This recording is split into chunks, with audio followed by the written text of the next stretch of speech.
Good morning, madam. And I am a Puja Kumari, HR Associate and OD Coordinator of SK Association Group. We both are your hosts for today talk show.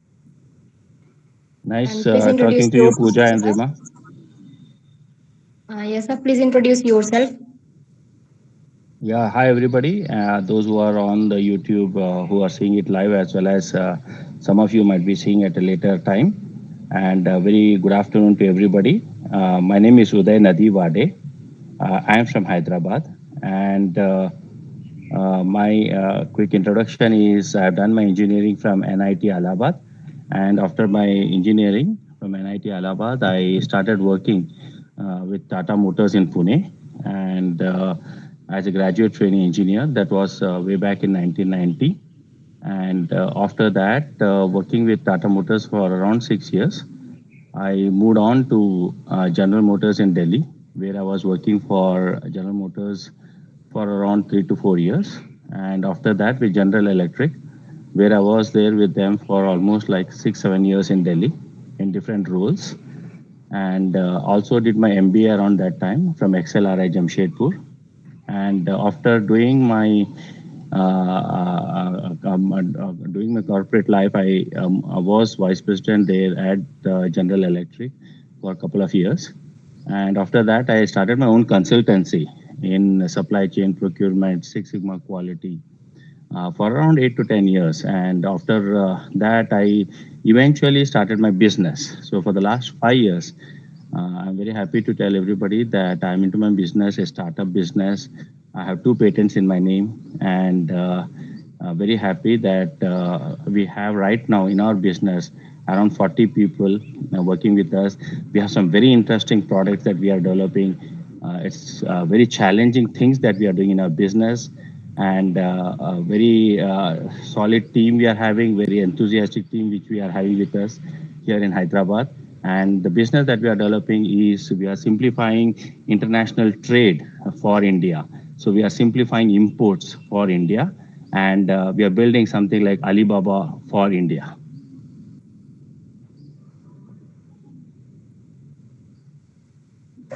Nice.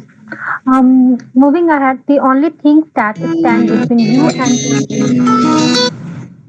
but the only things that stand between you and your dream is the will to try and believe that is actually possible. It's a beautiful quote quoted by Joel Brown. So this quote I would like to bring our talk show named Conversation with Consultants with episode 43 of our guest talk series. Okay. Before we begin our talk show, let me briefly introduce SK Association Group. We are an ISO certified management consulting firm registered under the MSMED Act 2006. With the Government of India, our mission is to provide consulting services to student entrepreneurs globally, covering areas such as compliance, operations, marketing, research and development, human capital strategy and operations. Our passion lies in helping these budding entrepreneurs bring their dreams to life and contribute to global economic growth. Entrepreneurship is a catalyst for a change and innovation. It's a powerful force that can reshape industries, transform lives, and make the world a better place. We are committed to supporting student entrepreneurs on their journey, equipping them with the tools, knowledge, networks they need to succeed. Now, before we begin our show, let's take a moment to introduce our guest for today. It gives us immense pleasure to welcome Uday Nadiwade, co-founder of VFH International, to this special event. We are truly honored by your presence today, and we are thrilled to have you share this momentous occasion with you. We would like to start this interview with our first question for you. And your first question is, what inspired you to pursue a BTech and later on MBA from XRI Jamshedpur? You're taking back very long for me. It's almost like 30 years back I did my engineering. And what inspired me to do engineering? I think at that point of time, the professions that were available were either engineering or medicine or law or chartered accountant. So typically there were these 4 or 5 professions only available at that time of time to do any qualified profession. So today I know there are many professions available. People can directly do even things like fashion design and other things. So, but that time there were very limited professions. So I choose engineering. So that is number one. Number two, I think I also loved engineering during the course of my engineering and afterwards as well.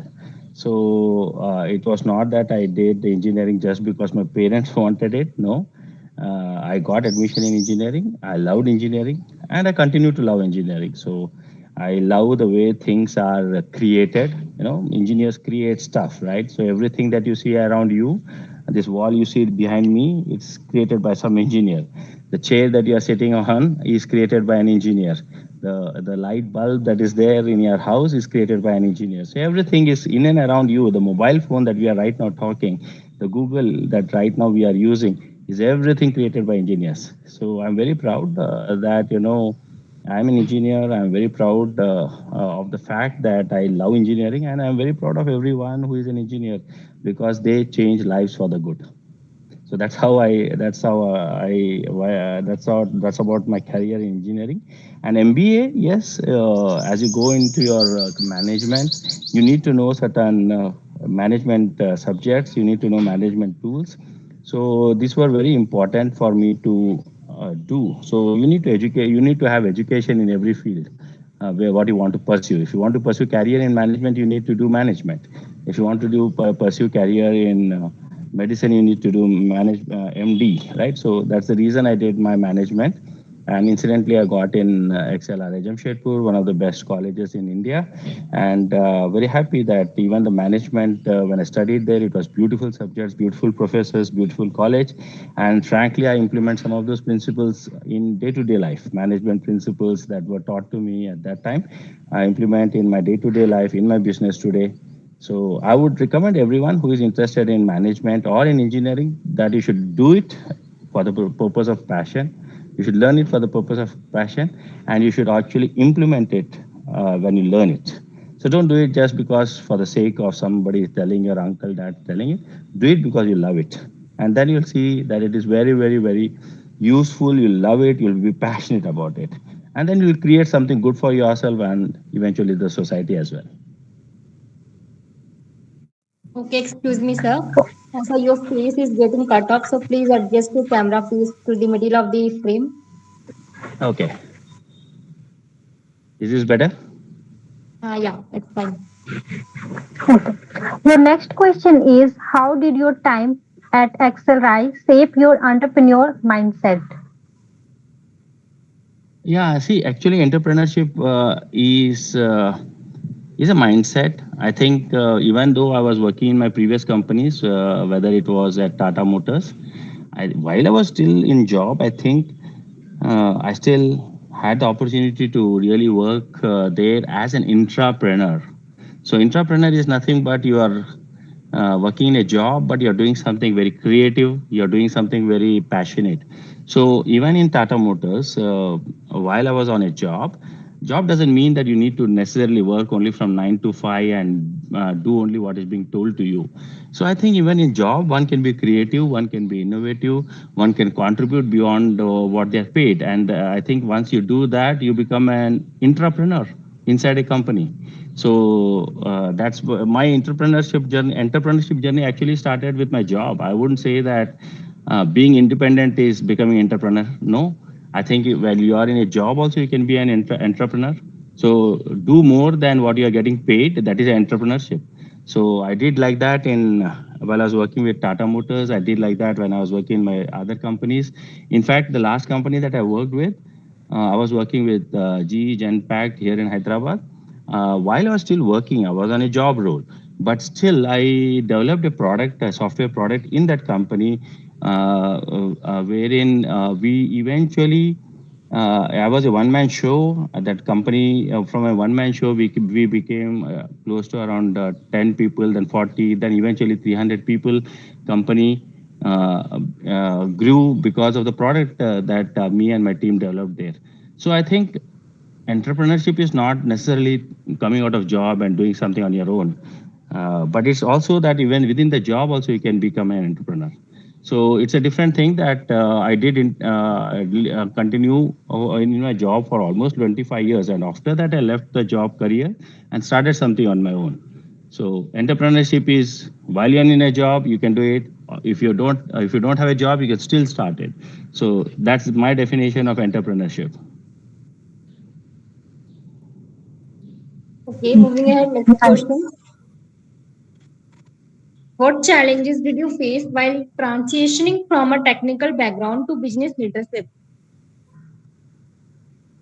From a technical, from business is a little different from job.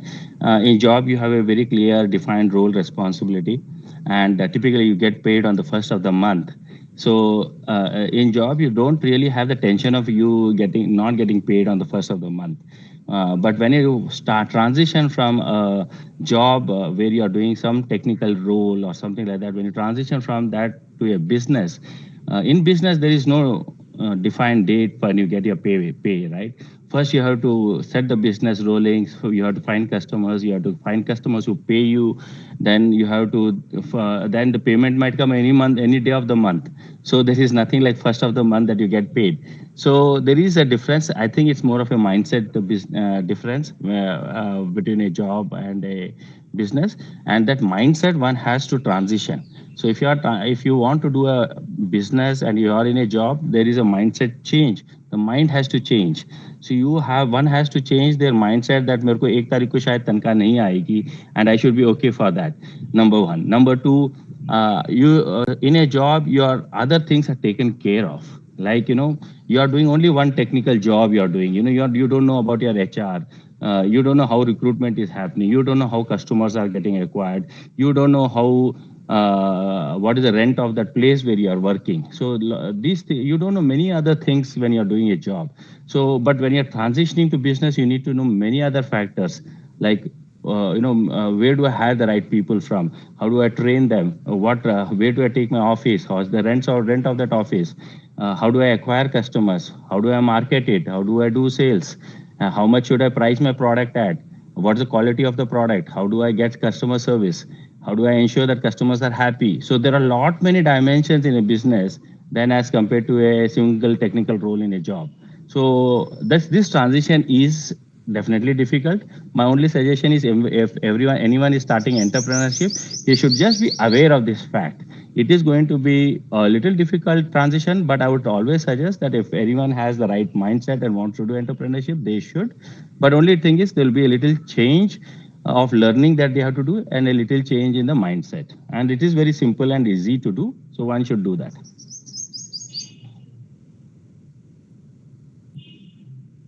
Okay. Your next question is, what motivates you the most in your professional journey? Most of the motivation, I would say, is the challenge that we take up in our business profession. So, let me give you some of the challenges. See, the motivation comes through the kind of challenges that you have taken up, the kind of thing that you are trying to solve, and what are you trying to solve? For whom are you going to solve? Those are the questions that really motivate us. So, let me give some examples with this. Uh, so, for in my case, I would say the real motivation to start a business is uh, I wanted to build something on my own, and because previously when I was in job, obviously a lot of other things were taken care of, like salary and other things. I wanted to be independent. I wanted to see how it is to be independent. So I wanted to start something on my own. So that's how I started off. And the other motivation, once I started off, we made some product. We got a patent on something called as a hard water softener that we developed. We started selling that. So when we started seeing the happiness in the customers, that was a motivation for us to do more things better for the customers. And so we started selling more to our customers. We started making them happy, and then some money started flowing in. So with money, we employed more people. Now, when we employed more people, the people motivated us to really grow our size. So we were like two of us when we started our business 5 years back. Today we are 40 of us. So The motivation is every time when I go to the office, when I see 40 people getting employed, plus there are indirect another 60 people. So almost 100 people are getting employed today. That itself is a motivation. So my motivation is I'm able to help 100 people directly or indirectly to run their houses, their families, and somewhere someone from these 100 people will also start a business of their own. So this is my motivation to do this business. And obviously money flows. So I think money is an indirect output of all these things. So probably not the first thing, but if you have the first thing like the right product and the right customer and the right employees, I think money is an secondary output which automatically flows in place. Okay, moving and next question. How do you maintain a work-life balance as a co-founder and director? Yeah. See, I think work-life balance is a lot being discussed nowadays in the last 2 months. So Narayan Murthy says work 90 hours in a week. Infosys ex-chairman, he said that you work 90 hours in a week. L&T chairman says that you should work on Sundays as well. So then Zepto's founder says he works 100 hours in a week. So there are different people with different thoughts. Uh, so my thought is also a different thought. I think there is nothing like work and life and balance. These three words are getting unnecessarily confusing to many people. You should see if you go to work, that's also life only, right? So, right, when you go to work, you have life in that work. You have to put life in your work, and you have to put work in your life, and that's how you have to do both of these things together. So, I would not say that you should burn yourself. No, you don't have to burn yourself. You have 24 hours in a day. Be effective. See, at 8 hours, everyone requires to sleep, right? You can't escape that, right? So 8 hours is gone. So bacha aapka 16 hours. So 16 hours may maximum you can effectively work is not more than 8 to 10 hours in a day. So when you are working for 8 to 10 hours, work effectively. But that is, be effective in that 8 to 10 hours. The remaining 8 hours which you have, you go to movies, you spend your time with your family, you play with a cat or dog. So that is fun part of life. Do it every day, right? So I will not really tell anybody to overstretch or do work less. This is life. 8 घंटा काम करना है. And 500 साल पहले भी लोगों ने 8-10 घंटे ही काम करे ना खेती में. खेती में कितने घंटे काम करते हैं? किसान कितना घंटा काम करता है? 8 से 10 घंटे काम करता है वो. कभी सुना है कि वो 24 घंटे काम कर रहा है? किसी किसान ने पिछले 500 1000 साल में काम किया है किसी ने 24 घंटा? नहीं ना. So it is not possible to anyone to really work very, very hard. No, it is not possible. And it is also incorrect if a farmer works for 1 hour in a day. If he works 1 hour in a day, then he will not have anything in his farm. He has to work during the daytime. Daytime कितना होता है? 8 से 10 घंटे होता है. So that is work. और उसके बाद farmer goes back to his house, has food, plays with his children, sleeps. Then he has to sleep for 8 hours. सो 8 घंटा काम, 8 घंटा सोना, बीच के 8 घंटा फैमिली और फ्रेंड्स के साथ निकालना. This is as simple definition of work life balance. ज्यादा कॉम्प्लिकेट मत करो उसको. Keep it simple. Love life, love work, and जिंदगी चलनी चाहिए. Just keep it very simple. Work life balance. 8 घंटे काम, 8 घंटे लाइफ, 8 घंटा सोना. That sounds good. Moving ahead, your next question is: what personal qualities did you think have contributed most at your success?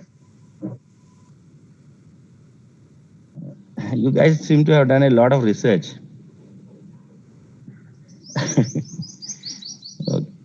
See, there are a lot of personal qualities that really determine to build a good business or a good job as well, good life as well. So, some of these simple basic characteristics that one should have is things like being truthful to themselves. We don't have to, we truthful to ourselves is if I feel that I have not done a good job yesterday, I have to tell the same thing to myself, same to the others. So that is being truthful to self as well as to others. So that's one thing. So If I not done good, I tell the same thing to me, I tell the same thing to my staff as well. So that's being truthful is one characteristics. Then other characteristics is things like I value three things in my life for a long time.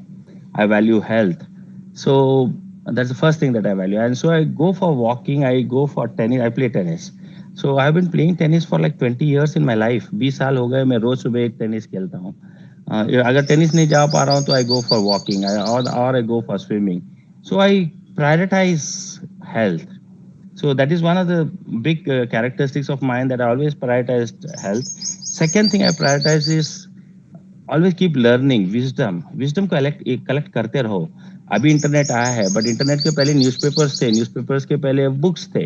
So I always loved reading books, loved reading newspapers, loved sometimes talking to very learned people in the society. Some people are professors, some people are doctors, some people are lawyers. So just give your ear to them. देखो कैसे सोचते हैं, कैसे बात करते हैं, उनका knowledge कैसे आया है. So that is the second thing, knowledge and wisdom that I value. Third thing is wealth.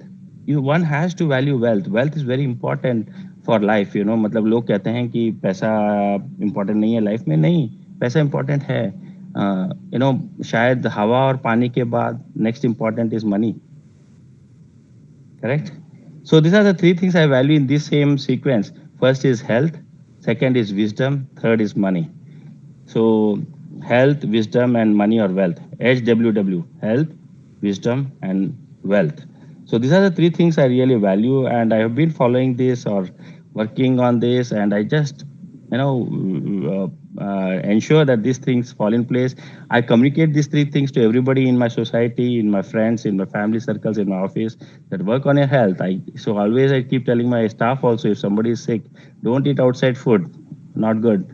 Always tell people that spend time learning some things from books or from anywhere, from movies. Some movies are worth looking and learning from there. And sometimes I always tell that learn something from stock market, learn something from business of how to create wealth. So there are multiple ways to create wealth. The internet is full of that. So but wealth is also equally important. So all these three things are very important: health, wisdom, and wealth.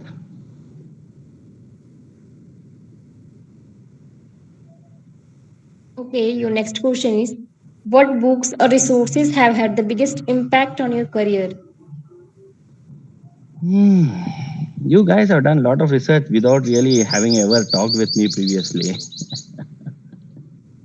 One book that really defined me and has really helped me is there is a book called The Magic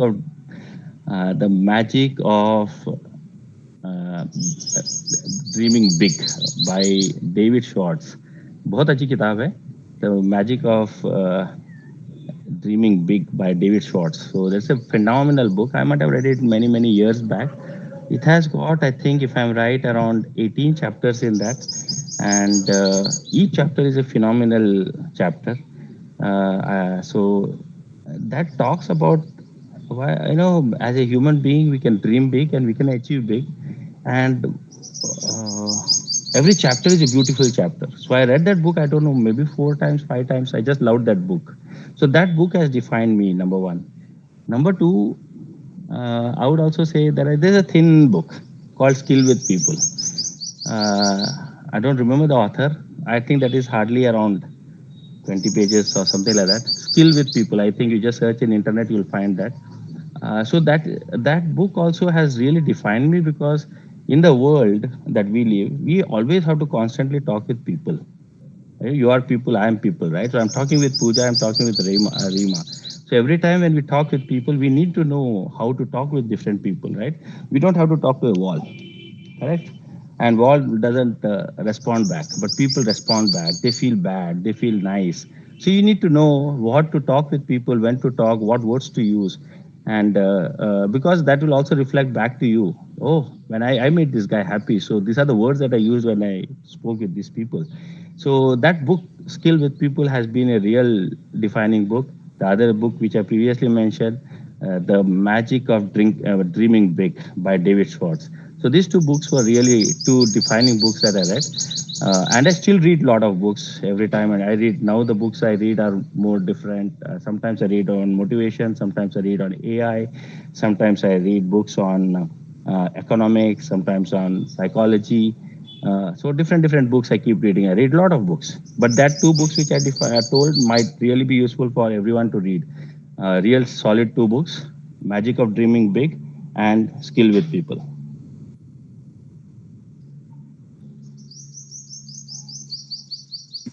Okay, moving ahead, your next question is, who has been your biggest mentor and influence in your career?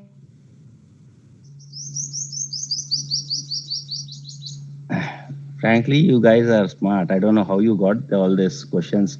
We never interacted, but you're asking nice questions, frankly. My real, I would say that my father-in-law has been one real good mentor for me. He was a doctor, but not that he was just being a doctor. I'm saying that he was a great mentor for me. But I think his thoughts and his ideologies have been something that have been defining my life. I'm thankful for him for that. He was a guy who gave the maximum weightage for health. He lived up to 86 years without any disease, nothing. He was highly wise man, lot of education. He was while he was an English doctor, he knew homeopathic, he knew Unani medicine, he knew Ayurvedic medicine. He kept learning even after his retirement of 60. He learned until he learned Unani medicine after his retirement. So he learned so many things after retirement. Unani medicine he learned after retirement. So you just imagine how eager and hungry he was to learn different medical sciences. So I learned a lot of things from him.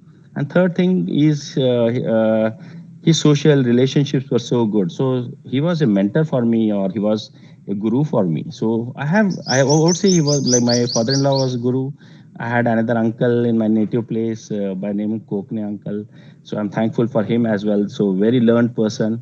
So then similarly, I had some people even in my professional life as well who have contributed to me in my career building. So I'm thankful to all my professional people as well. So my boss was SK Raja at one point of time in one company, and then there are different bosses. I thank all of them. I think everyone has been able to contribute some of the other thing to me. So these two three people were like key uh, to my I can say that they are mentors to me. My father-in-law, and then I told one more uncle. So they were more of my mentors to me from a character development.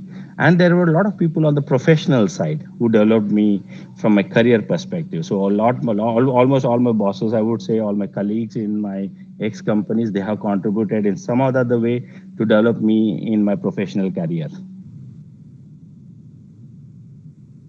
Okay, your next question is, what advice would you give to aspiring entrepreneurs? Yeah, for all aspiring entrepreneurs, entrepreneurship is nothing but the ability to try to do something new. Okay, so my advice for entrepreneurs is, uh, see, one is you need to have that burning desire to do something new. Uh, so that is a desire part of it. Second thing is you need to have the skills. So some knowledge is required to build some things. So my suggestion or advice for them is go for it. Number one. Number two, just do some amount of planning. Don't just jump from a building that I will learn something on the way. No, that is not right. I think थोड़ा सा practice भी करना चाहिए. So while you're building something, I will not say that you suddenly jump into it. No. Do some homework. Let me give an example. Suppose if you are in the college and you're finishing your college and you want to you want to start as an entrepreneur. So fair enough, nothing wrong with that. But just check out. See, typically for starting up as an entrepreneur, you might require 3 months, 6 months, 1 year, or maybe 2 years or something, that amount of time before you start earning some money. So do you have that much of a basic minimum amount in your bank, or will your father or mother be able to give you that 1 month or 1 year period where you can, be on their earnings until your product is built, until you find customers, until you get earnings. So if you are starting from a college and you want to do entrepreneurship, this is one thing. If you are in a job and doing entrepreneurship, you should have some saving in your bank account, so that until you develop your customers or your product and start earning, you should have some bank balance, so that you are able to run your life properly. You should do some planning as well as to who is your customer, what is your product. So basic planning के लिए you don't require to leave your job. You can do it at home. It requires hardly 1 hour 2 hour every day uh, to do the basic planning. So once you do the basic planning, then you should get into entrepreneurship. So basic planning, मैंने ये नहीं कह रहा कि don't start entrepreneurship. I'm saying very much everyone should start entrepreneurship. Entrepreneurship is in the blood of every person. Frankly, every person is an entrepreneur. Only thing is, don't just suddenly leave a job and do it. थोड़ा planning करो, फिर start on your entrepreneurship journey. Who is a farmer? Who is a farmer?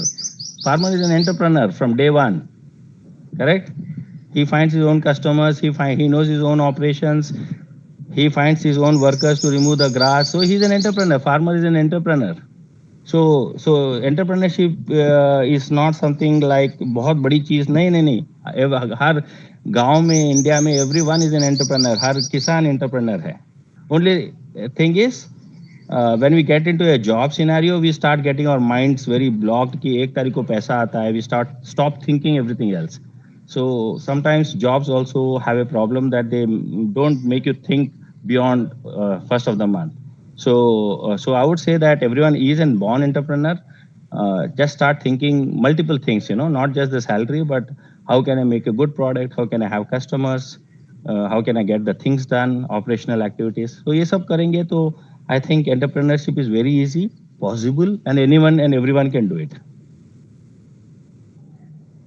Moving ahead, your next question is, how did you handle stress and decision making under pressure? See, I think stress and decision making happens in every job also, not only in entrepreneurship. To manage stress, what one has to do is actually one has to see what I do. I'll tell you what I do. I've been doing yoga and pranayam for last, I don't know, 20-25 years. So this is my stress relieving method. So I do yoga pranayam for the last 20-25 years. So every day morning, half an hour, I sit for pranayam, and that is my stress buster. I kind of feel very good throughout the day. So if that I don't get angry, I maybe because of pranayam and yoga, I hardly get angry. Once in a while, I don't know, very rare cases, but I think the reason is probably pranayam and yoga, and I feel very calm and nice. I think everyone should do pranayam yoga. Modi ji कह रहे हैं, International Yoga Day is there. So everyone is telling do yoga so that you will be mentally healthy and fit. So everyone should do that. So I would say my answer to how do I manage stress. Okay, moving ahead, next question. What was the inspiration behind starting BFetch International? Yeah. See, BFATCH, when we started, actually BFATCH is a acronym for three words: better, faster, and cheaper. If you take the first two alphabets of these three words, you form something called as BEFACH, BFATCH. So better, faster, and cheaper. So me and my co-founder, we wanted to build a company where we are able to do better things for the society, better things for the customers, do it faster way, as well as do it at a cheaper cost. So that's how we started. And at Bifatch International, what we do is we are building a business wherein we are able to simplify imports for all the Indian businesses. So a lot of Indian businesses do imports and exports. So we want to simplify imports and exports for our Indian businesses, small and medium enterprises. So we want to simplify for them. So typically, for any company who wants to import anything from China or wants to export anything to say Europe, there are a lot of activities one has to do. Things like they have to understand what is how to internationally talk with a Chinese company or how to talk with a German company. So language barriers are there. Then there is shipping by shipping. How do you whom do you talk for shipping purpose? Whom do you how do you what are the documentation requirements of government of India for customs clearance? So how do I do foreign exchange? So these are all, and then there are a lot of documentation. So these are four, five different things one has to handle before you either import or export.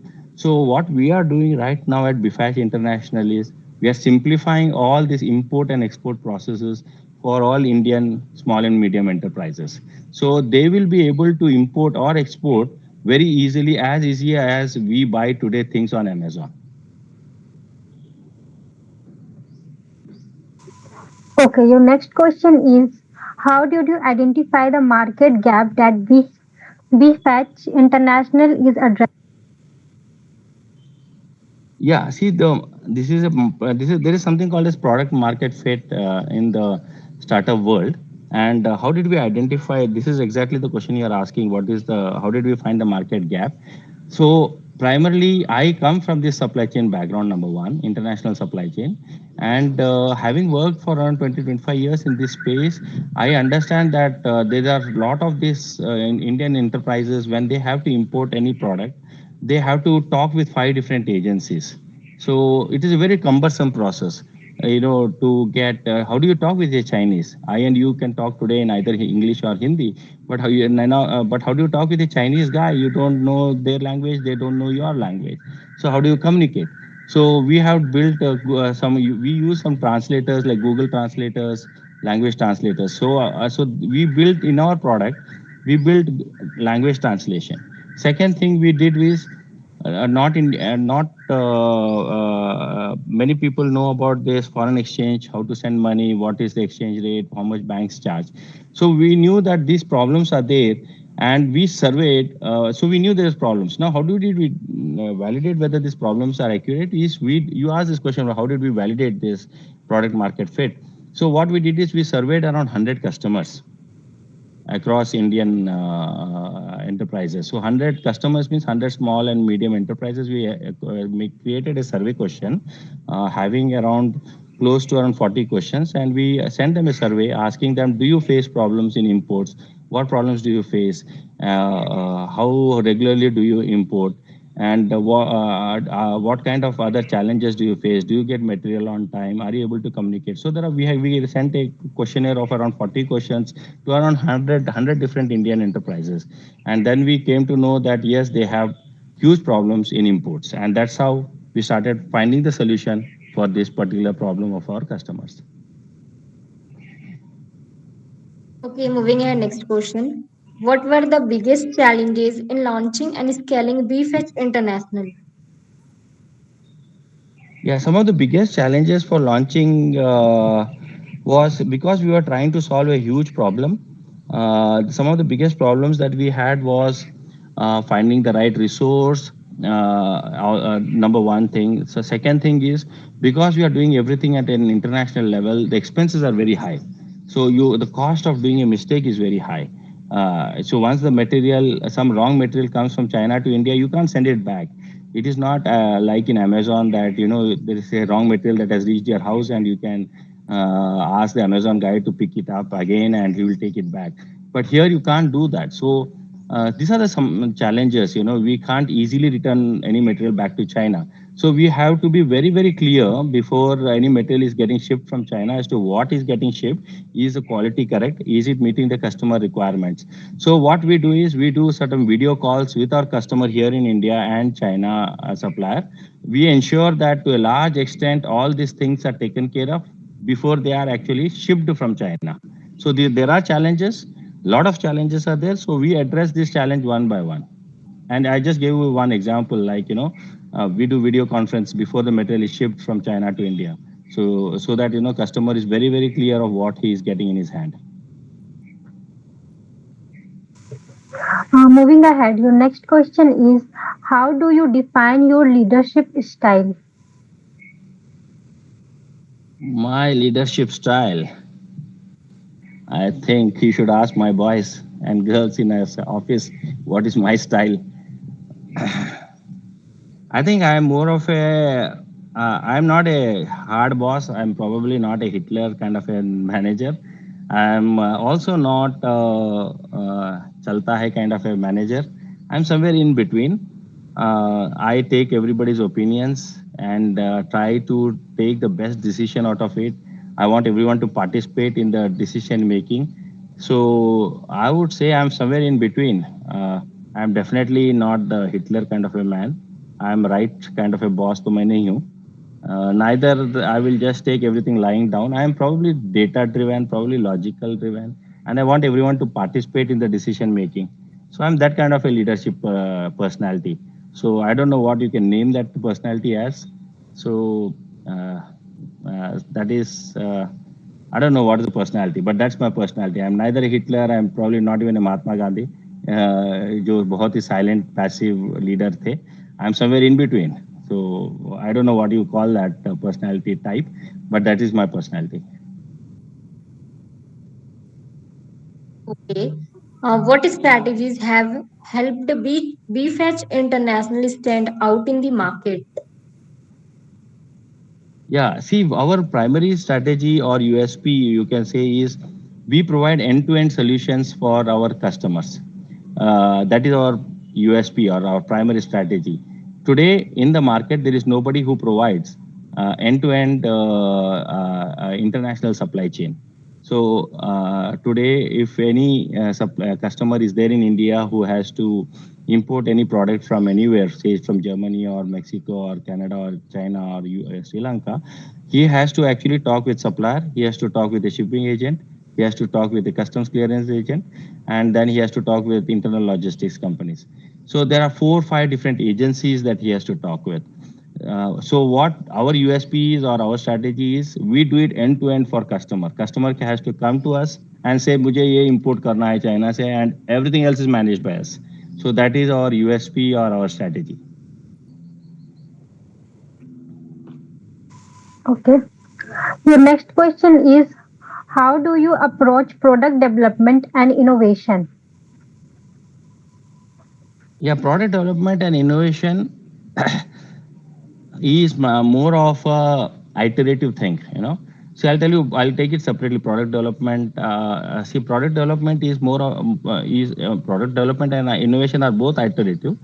So how we do product development is, uh, first understand what customer wants. It starts from there. So it starts from who is your customer, what does he want. Okay, it starts from there. So once you know what he wants, then you have to start trying to build a product basis what the customer wants. So let me give a very nice example of a product that we developed called hard water softener. So ये जो product है market में, ये product market में सब you know, I presume everyone in the audience knows what is hard water. Hard water is, suppose if you have a borewell in your house, very likely you will be having scaling in your bathroom. Your tap might have got white, your bathroom tiles would have gone whitish, you might be facing hair loss problem. So ये सब इसकी वजह से होता है क्योंकि आप घर में जो है बोरवेल का पानी इस्तेमाल कर रहे हो. सो ना, what is the solution for this. इसका जो सोल्यूशन है, एक सोल्यूशन है कि आप मार्केट में जाओ और एक मशीन आता है जिसको वाटर ट्रीटमेंट प्लांट कहते हैं. वो तकरीबन 1 लाख रुपए का प्लांट है. So that is almost 1 lakh rupees plant. And इसको जो है अगर आप इम्प्लीमेंट करोगे, 1 लाख रुपए का प्लांट आपके घर में डालोगे, सबसे पहले वो 99% of the people not put it because it cost 1 lakh rupees. So first of all, no one will put that kind of capital. Number one. Number two, assume you put that 1 lakh rupees machine. वो इतना maintenance है उसके अंदर कि आप एक 2-4 महीने में you will stop maintaining that machine because it requires lot of maintenance. So you then what happens is you live with the problem. Customers live with the problem. बाल गए तो गए, अब क्या करेंगे. अभी वो 1 लाख रुपए का मशीन कौन डालेगा, उसका मेंटेन कौन करेगा. So we knew that there is a problem in the market. So we thought, okay, let us find what is a simple solution. Customer कितना पैसा देगा इंडिया में इस प्रॉब्लम को सॉल्व करने के लिए, कस्टमर कितना पैसा देगा. तो हमने सोचा यार कस्टमर ज़्यादा से ज़्यादा 5,000 रुपये देगा, 1 लाख रुपए तो नहीं देगा. तो we thought, okay, let us see if we can develop a product in 5,000 rupees और less than 5,000 rupees. Number one. Number two, maintenance नहीं होना चाहिए. जहाँ पे मेंटेनेंस आया तो customer will get very upset with that. So we thought, okay, the second thing is the product में maintenance नहीं होना चाहिए. Okay, and तीसरी चीज simple to use होना चाहिए. सिंपल टू यूज है तो कस्टमर यूज करेगा, जहाँ पे कॉम्प्लेक्सिटी आए तो कस्टमर विल वॉक अवे. तो हमने ये तीन चीजें सोचा. Cost should be less than 5,000 rupees. Second is it should be simple to use and no maintenance. So we thinking this in our mind we developed a product. उसको हमारे को 2-4 महीने लग गए. That is called decal hard water softener. You can see in Google or in on our website. We have a patent on that product today, but it took us 6 months to develop.